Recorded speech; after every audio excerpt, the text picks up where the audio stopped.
Welcome to Kickstarter Conniption. I'm Kevin Delp. And I'm Melissa Delp. And we're happy to be part of the Tantrum House family. Today, we're looking at Unreal Estate. It's a card game for 2 to 4 players coming to Kickstarter in September. Now, Unreal Estate has a fantasy building theme. Players are trying to collect and build certain buildings to score the most points. And the most fantastical player gets to go first. That's the one with the most impressive beard or the pointiest ears. The game comes with 2 types of cards. There are buildings, like the Dwarven Tavern, Elven Treehouse, and Enchanted Castle. Each type of building has a specific value from 1 to 8. The other type of cards give you special actions, like the Wizard's Tower. That lets you look at another player's hand and take a card. On your turn, you can do one of 3 things. You can pick up a card from the proposal board and add it to your hand. Or you can play a special action card. Or you can lay building cards and score them. The scoring mechanism is one of the things that make this game a lot of fun. Next to the proposal board is another group of cards called the scrap pile. To score, you have to lay a card or matching cards that correspond to cards in the scrap pile. You take the value of the card you're building, like 4, and multiply it by the number of those matching cards in the scrap pile. Here's 2. So this lay would be 8 points. The tricky thing is that once the cards are scored, they're removed from the scrap pile. So the next player can't score 4s on that turn.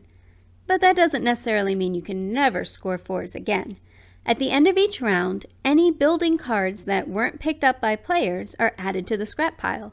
So those could add new options or increase the value of buildings already there. The way buildings are added and scored makes timing really important. If you wait an extra round to get that extra card to make your score higher, someone might beat you to it, and then you can't play your card to get all those extra points. Yeah, there is a bit of a press your luck feel to the game, and then those action cards can actually mix things up as well. Kevin, he likes to use the Wizard's Tower to steal my cards. And to look at her hand. There's a lot to like about this game, starting with the whimsical art. The different buildings really are fantastic. The one bad thing, and it's not a major issue, is that the theme really doesn't come through the rules and description in the gameplay. I don't feel like I'm building a fantastical structure, but the gameplay is still enjoyable. I also enjoyed the game. It's a light game, it's quick to play, and it's really easy to teach to people. We played it with several groups of friends. We played a 2-player, 3-player, and 4-player count, and we had fun at each type, but I would say our favorite is probably the 3-player. 3-player.